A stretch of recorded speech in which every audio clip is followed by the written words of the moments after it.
Wow. Thank you. Wah, sebelum Anda duduk mungkin sapa kanan kiri, muka belakang katakan kamu kelihatan makin ganteng, makin cantik gitu ya. So wow, senang banget ada di sini. Silakan duduk. Tapi sebelumnya saya mengucapkan terima kasih banget buat Pastor David, Pastor Siani untuk kesempatan ini untuk saya bisa sharing hati Tuhan buat kita semuanya, amin. Dan perkenalkan, nama saya Noah, saya sebenarnya Ginting Seragi. Ada orang Karo di sini? Wow, menjuah-juah. Bro. Ya. Dan saya pindah ke Kuala Lumpur itu 2010 dan kita menikah 2012. Saya datang bersama istri Diana Chong. Asli orang Malaysia. Dan kita punya 2 putri, yang nomor 1 usia 13 tahun namanya Isabel Lin Suragi. By the way, kalian tahu waktu saya daftarin dia ke catatan sipil, anak saya yang pertama. Jadi staf itu nanya, ini bapaknya orang Indonesia, mamanya Cina Malaysia, anaknya karena di akte lahir itu mesti ada suku gitu kan. Terus gue bilang, ya udah, jadi anak buat apa? Dibilang buat Cina. Jadi saya tambahkan marga Cina itu Seragi.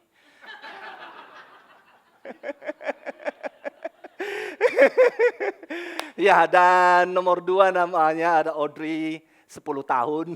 Dan yes, mereka berdua sangat cinta Tuhan, cinta pelayanan Tuhan. We force them. Ya, why?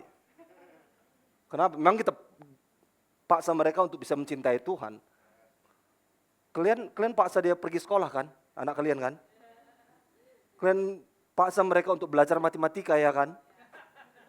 Betul nggak? Jangan hanya belajar matematika, perlu belajar ini, betul nggak? Ya, so in the morning sebelum mereka ke sekolah, saya bangunin pagi-pagi, kita di dining table dan devotion. Setelah devotion baru mereka siap-siap untuk sekolah. Ya, so karena hidup yang layak diperjuangkan pertama sekali adalah hidup di dalam firman Tuhan. Amin. Ya, so kita dari ICC Kuala Lumpur.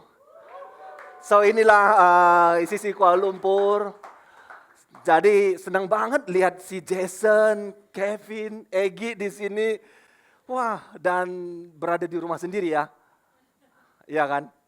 Berada di rumah sendiri, senang banget lihat mereka di sana dan ada di sini.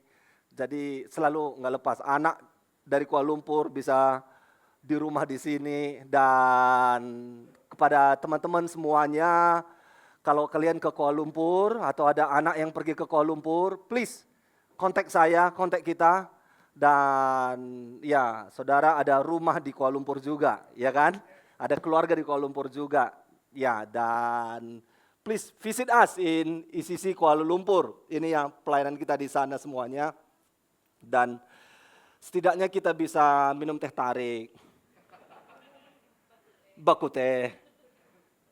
Makanan apa coba? Duren, musangking.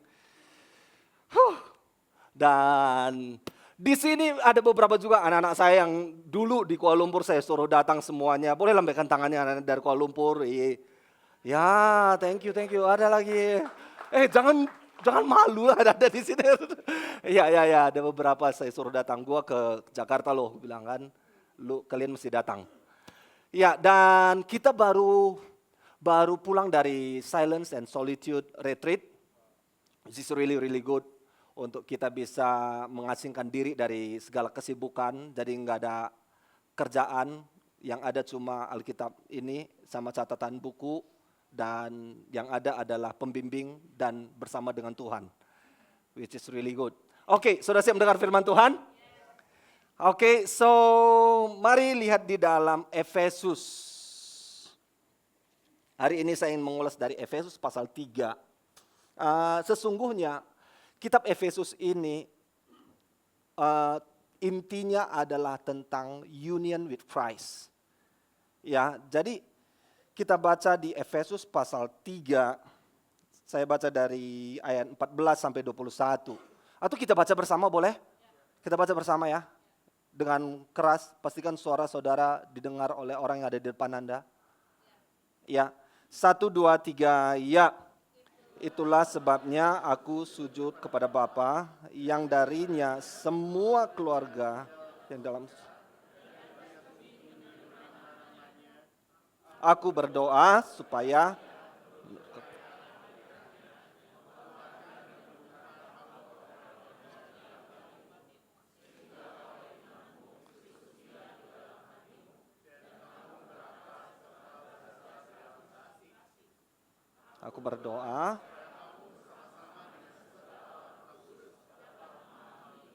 betapa lebarnya, betapa panjangnya, dan tingginya, dan dalamnya kasih Yesus. Dan dapat mengenal kasih itu yang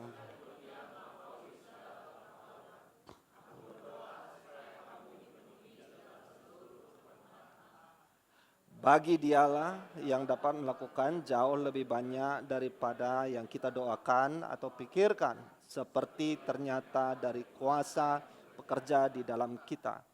Bagi Dialah kemuliaan di dalam jemaat dan dalam Kristus Yesus turun-temurun sampai selama-lamanya. Semua katakan amin.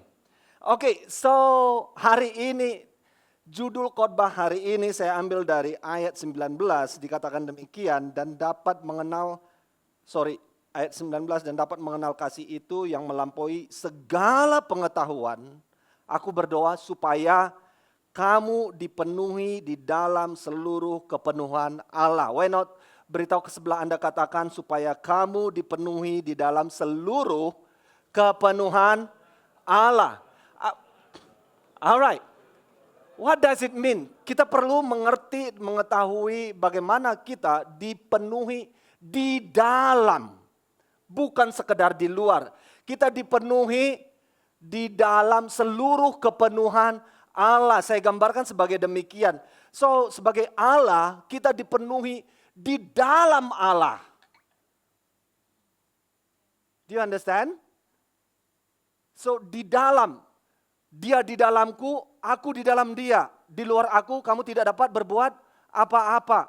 Itulah artinya saudara dipenuhi di dalam Allah. Amin. Dan di Efesus 1 ayat 23 mengatakan juga bahwa di sana dikatakan bahwa gerejanya adalah tubuhnya dan juga kepenuhannya. Dan dia rindu kita semuanya itu betul-betul dipenuhi dalam segalanya. Which is really good, saudara mencemplungkan dirimu ke dalam pribadi Allah. Kadang agak klise kalau saudara hanya sekedar pribadi Allah itu gimana sih? Ya, pribadi Allah adalah gerejanya. Yesus mengikatkan dirinya dengan gerejanya.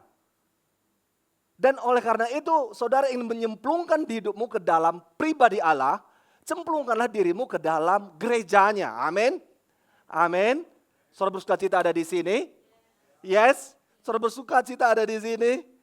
Amin.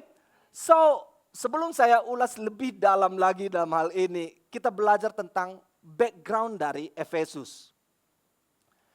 Waktu Paulus menulis kitab Efesus, waktu itu ketika dia ada di dalam penjara di Roma. Right? Dia waktu dalam penjara di Roma. Dan sebelumnya Paulus spend time sekitar 3 tahun di Efesus melayani murid-murid dari Yohanes yang ada di Efesus. Dan waktu di penjara, dia teringat dengan jemaat yang ada di Efesus. Dan dia tulis surat untuk jemaat di Efesus. Ya, dan saudara tahu, dia di penjara tetapi jiwanya tidak terpenjara. Hatinya masih tentang jiwa-jiwa. Right? So, dia tulis. Karena di Efesus dia tahu bagaimana sih pergumulan orang-orang Kristen, minoritas di saat itu. So kota Efesus adalah pusat perdagangan saat itu, kota terbesar nomor 2 setelah Roma. Ya, dan dia tahu bagaimana kehidupan di Efesus yang sangat metropolitan, maybe like Jakarta, ya, like Jakarta, dan moral juga like gunjang-ganjing, dan orang minoritas itu sangat sulit untuk really standing for their faith. Karena apa? Budaya yang sekitarnya. Dan di Efesus ada temple yang namanya adalah Temple Artemis. Temple Artemis, dan ini juga termasuk 7 keajaiban dunia kuno. Temple Artemis ini. Dan disitulah ada namanya Goddess Diana. Goddess Diana. Dewi Diana. Yang dia identik adalah Dewi Kemakmuran, Dewi Kesuburan, Dewi Kesuksesan. So, sehingga banyak orang datang ke temple itu untuk ritual menyembah Dewi Diana, Dewi Diana ini. Saudara bisa lihat, wah patungnya aja sedemikian, menggambarkan kemakmuran, ya kan? Seperti itulah orang-orang banyak datang ke sana untuk ingin sukses. Untuk ritual ke sana untuk sukses di bisnis dan lain sebagainya, dan menyembah ke tempel Artemis. Dan suatu ketika sampai itu Demetrius yang pengerja buat patung-patung replika dari Dewi Diana ini, dia jual, itu jadi bisnis dia. So waktu Paulus selama 3 tahun di sana mengajar, so banyak yang bertobat, dan sampai dikatakan itu mereka membakar semuanya barang-barang dan buku-buku ritual dari Artemis ini, sehingga bisnis Demetrius ini menurun. Sehingga apa yang dia lakukan? Dia kesel, kecewa tentang apa yang dibawa oleh Paulus. Makanya dia rally orang-orang untuk demo. Sehingga terjadilah kerusuhan di Efesus, right? Terjadi kerusuhan di Efesus. Dan demikian, orang-orang itu datang untuk menyembah, untuk mendapatkan berkah dari Dewi Diana.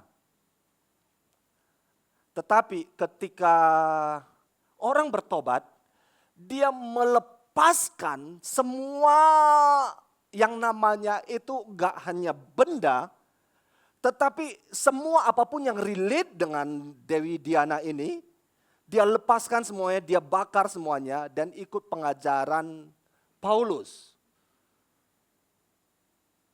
So my friend, maybe itu adalah di zaman kuno, right? Berhala buat mereka. Di zaman ini apa sih berhala? Apa sih berhala? Sometimes kita pikir berhala hanya patung atau uang bisa jadi berhala buat Anda. Bisnis bisa jadi berhala buat Anda. Popularitas bisa jadi berhala buat Anda. Am I right? Halo, saudara mengerti apa yang saya maksudkan? Apa sih berhala? Sesuatu yang menjadi berhala ketika kita lebih mempercayainya daripada Tuhan untuk memberi kita identitas, memberi rasa aman atau kebahagiaan. Sekarang pertanyaan saya, kebahagiaan utama saudara datang dari mana? Saldo di bank Anda? Halo? Coba colek sebelah yang katakan, saya mengerti apa yang dimaksud pastor itu.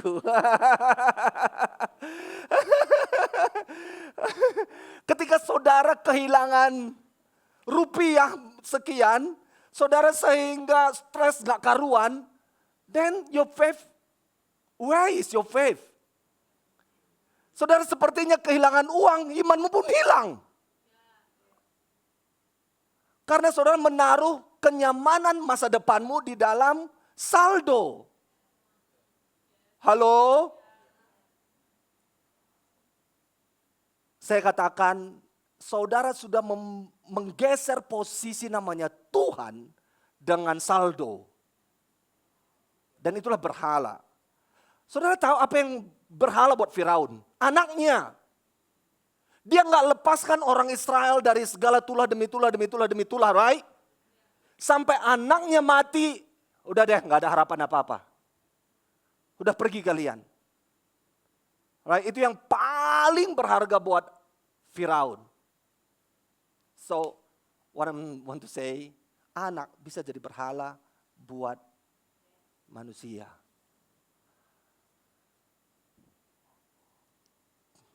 Karena ketika ada pasangan begitu menjadi bapak, menjadi ayah, nggak tahu apa yang harus diperbuat. Semuanya adalah tentang anak, tentang anak, tentang anak. Hidupnya semuanya adalah tentang anak. Bukan, jangan salah tangkap, alright?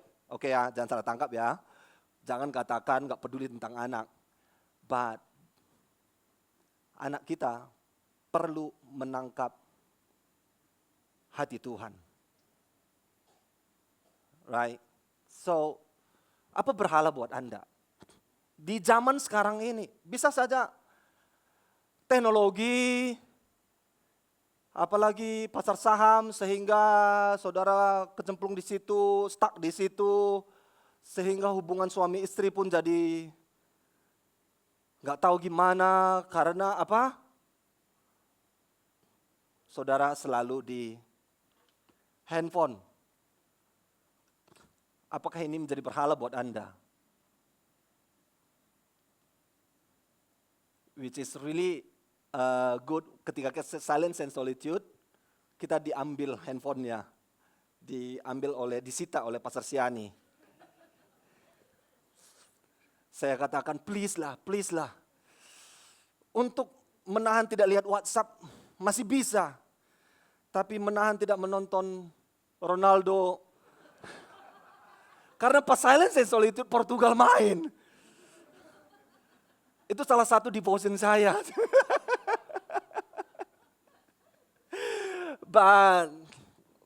Tetapi kan ada otoritas dari siapa namanya itu panitia yang tidak bisa diganggu gugat, right? So, alright.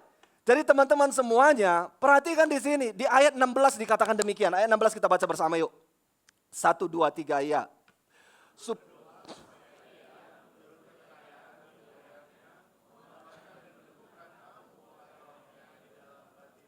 Alright, saudara bisa garis bawahi di sana, fokusnya adalah di dalam batinmu.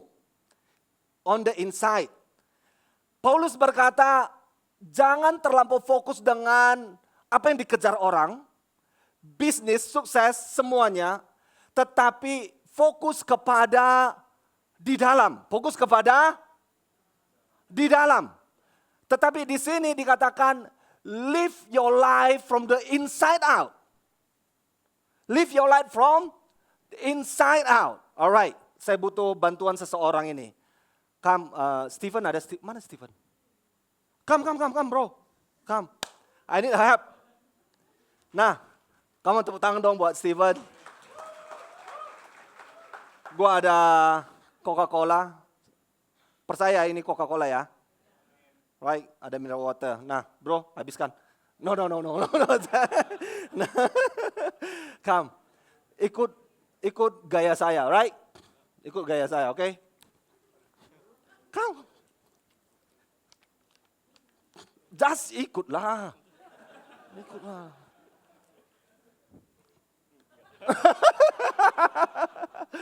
Come, makin kencang, boleh kencang. Kencang. Lebih kencang lagi boleh. Oke. Belum ya? Saudara siap mau dibuka? Hah? I think gak usah dibuka lah. Nanti gak usah dibuka lah ya. Kita lihat aja videonya bagaimana ini dibuka. Ada video ini dibuka? Nah, tuh. Thank you Ned untuk video ini. Boleh tepuk tangan untuk Ned. Saya mau beritahu kita semua.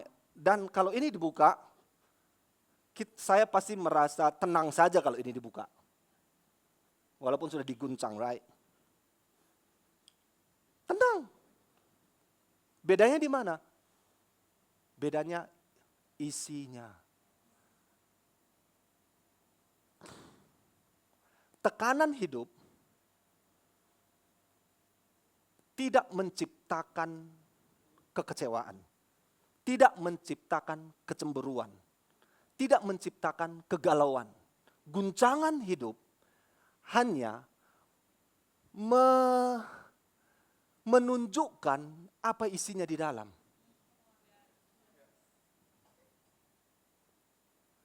Mungkin yang sebelah Anda punya problem yang sama dengan Anda, dia masih tenang. Halo? Jadi guncangan hidup tidak membuat, wah aku kecewa dengan dia. Bukan karena dia, tetapi karena apa di dalam, masih Coca-Cola di dalam. So, sekarang Paulus katakan, di ayat 16 yang dikatakan bagaimana? Aku berdoa, kata Paulus. Walaupun aku di dalam penjara ini, aku berdoa supaya ia menurut kekayaan dan kemuliaannya. Kekayaan siapa? Saldo? Kekayaan dan kemuliaannya itu yang menguatkan kamu dengan kuasa melalui rohnya di dalam batinmu. Fokus yang di dalam deh. Jangan fokus tentang apa yang dikejar orang di luar. Fokus yang di dalam. Spend more time untuk saudara membenahi yang dalam ini. Ya, supaya apa? Ketika di dalam ini dipenuhi oleh Roh Kudus. So, ketika ada guncangan, saudara nggak panik, saudara berdoa. Ketika saudara dikecewakan orang, saudara tidak sakit hati. Saudara menjadi apa? Penuh mengasihi. Bedanya hanya apa yang di dalam. Ketika Roh Kudus yang di dalam, saudara dipenuhi oleh rohnya. Dipenuhi oleh apa? Oleh ambisi. Oleh apa? Oleh roh siapa? Roh Tuhan. Apa yang keluar? Kasih yang keluar. Sukacita yang keluar. Damai sejahtera yang keluar. Apa yang terjadi di luar bukan mempengaruhi di dalam. Saudara tidak lagi bereaksi terhadap situasi, tetapi saudara meresponi situasi. I can have problem, but problem will not have me. So, saya bisa saja punya masalah, right? Tetapi saya nggak mau masalah yang menjadi tuan atas hidup saya.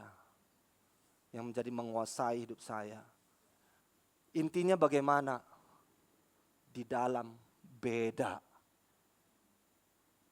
Kalau masih ada Coca-Cola di dalam, saudara isi dengan ini. Another illustration I want to make for you all, right? Wah, ini kayak banyak ilustrasi nih. Siapa di sini yang sadar ada hal yang tidak baik yang ingin dia keluarkan dari hidupnya? Jujurlah. Halo?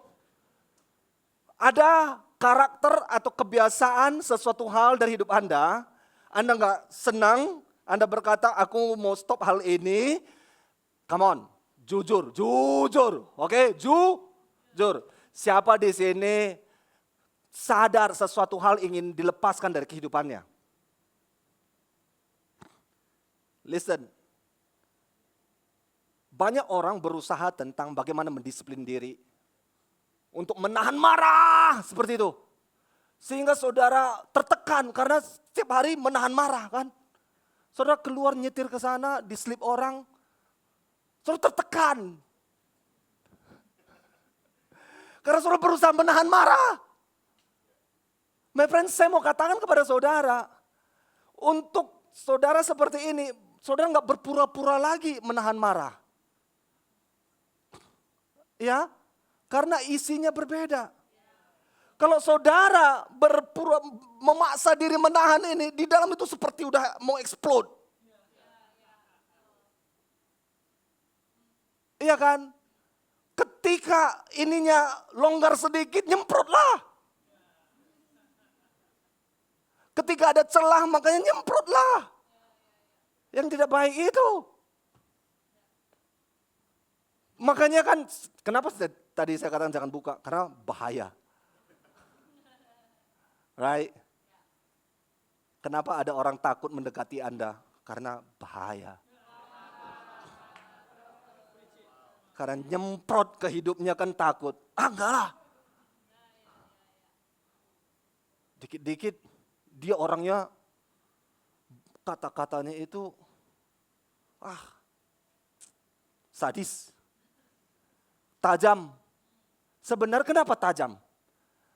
Karena botol yang pecah dibawa-bawa kan? Orang yang sakit hati pasti menyakiti orang lain. Makanya apa yang di dalam?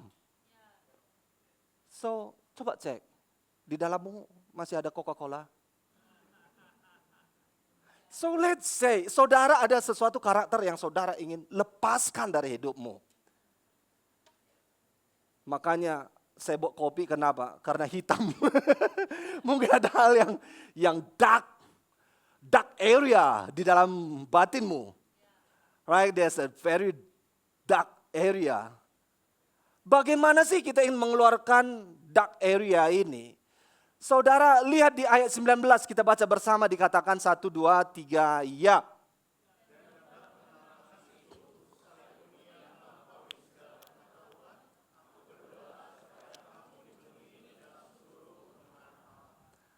Supaya kamu dipenuhi di dalam seluruh kepenuhan Allah.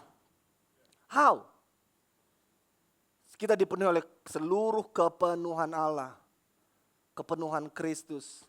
Of course, Yohanes 1 ayat 1, pada mulanya adalah firman. Firman itu bersama-sama dengan Allah. Firman itu adalah Allah. Saudara perlu mengisi hidupmu dengan firman. Right? Tidak hanya sekedar baca, tapi izinkan Alkitab ini membaca hidupmu. Ketika Alkitab ini membaca hidupmu, pasti akan bersenggolan dengan karaktermu. But what happened ketika menyenggol karaktermu? What happened? Sehingga kadang orang ketika dia baca, dia jadi mengcustomize firman Tuhan, mendukung hidupnya. But I want to tell you, paksa hidupmu berpadanan dengan ini. Dalam Yohanes 1 ayat 14 itu berkata, firman itu menjadi daging, kunyah, dan telan, cerna, supaya menjadi darah dan daging. Bukan di-customize seperti apa yang kayaknya seperti ini deh. Kayaknya seperti ini deh. Kayaknya seperti ini deh. Waduh, sehingga saudara terlalu lebih kebenaran pribadi yang saudara paksa-paksakan. Self-truth. Dan Yohanes berkata, kebenaran itu yang akan memerdekakan kamu. Bukan pembenaran. Halo? Kenapa Anda masih tertekan? Karena saudara masih pembenaran. Kasih kebenaran. Bagaimana supaya hidupmu di dalam kebenaran ini. Bukan kebenaran self-truth. So ketika bersenggolan dengan namanya tadi saudara itu susah dibilang.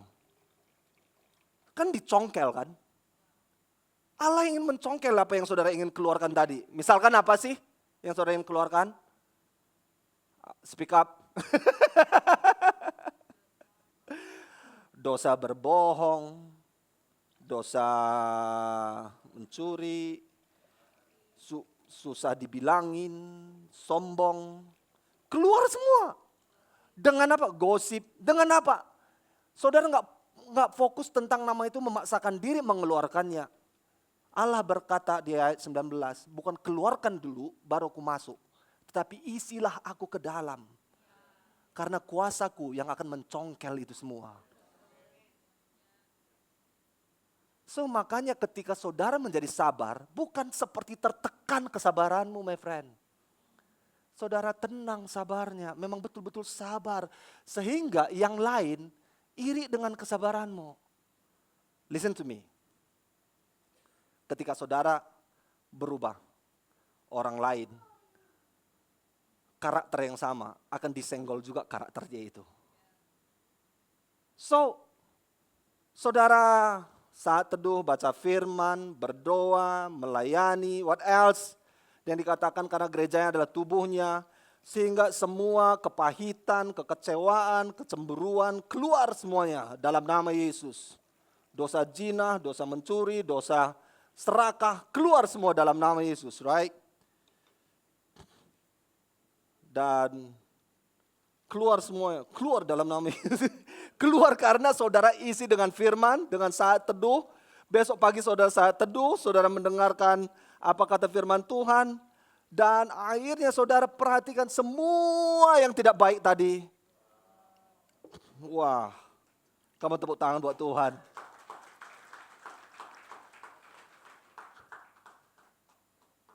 Ini bukan sulap ya. Ini karena apa? Saudara diisi seluruh kepenuhan Allah. Kamu tepuk tangan buat Tuhan. Ayat terakhir kita baca ayat 20. 1, 2, 3, ya.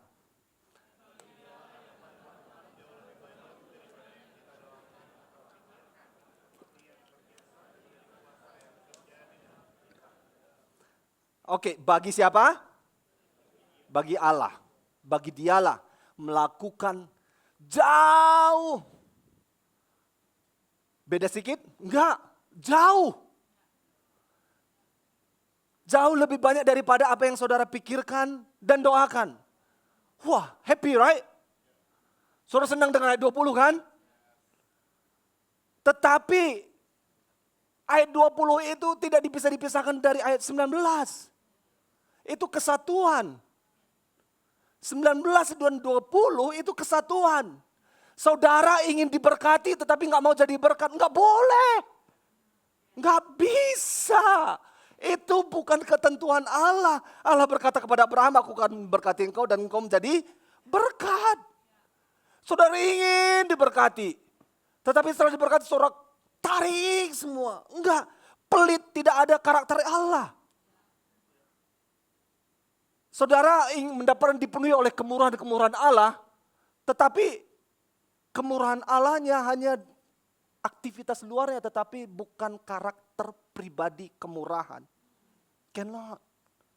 You only what he can do for you, but you don't want he himself. Cannot, right? Gak boleh. Saudara berkata, oh ayat 20, Allahku pasti memberkati aku. Jika Allah di pihakku, siapakah lawanku? Woi, emang kamu di pihak Allah? Halo? Enggak boleh. Ya kan? Enggak akan bisa karena itu suatu kesatuan. Ya kan makanya Matius 6 ayat 33, carilah dahulu kerajaan Allah dan kebenarannya. Dan apa? Kebenarannya. Carilah dahulu kerajaan Allah. Saudara tahu kata dahulu di situ sebenarnya adalah kata bahasa Yunaninya adalah proton, bukan merek mobil ya, sorry. Kalau bahasa Yunani artinya itu secara urutan, secara prioritas, dia itu pertama di atas. Carilah dahulu kerajaan Allah dan kebenarannya, maka semua akan ditambahkan kepadamu. So jangan kejar dulu semua ini, baru saudara berharap Tuhan menambahkan. He is not your additional. Allah adalah yang pertama. Kerajaannya dan kebenarannya adalah yang pertama. Masuk ke dalam segala kebenaran Allah. Masuk ke dalam kerajaan Allah. Masalahnya itu yang berkat-berkat itu. Apa yang dikatakan? Kebajikan, kemurahan selalu. Kenapa saudara kejar-kejar? Halo? Mengapa saudara susah? Karena saudara kejar yang semestinya bukan saudara kejar. Semestinya dia yang ikut Anda. Yang perlu saudara kejar apa? Kerajaannya dan kebenarannya. Menempatkan hidupmu di mana? It's just position yourself. If you position yourself, you are enjoying what is in His kemuliaannya, His goodness, His mercy. Ketika saudara ada di dalamnya. Jadi teman-teman gak bisa dipisahkan. Beritahu katanya, woi gak boleh dipisahkan ayat 19 dan 20. Gak boleh. Gak boleh Bambang.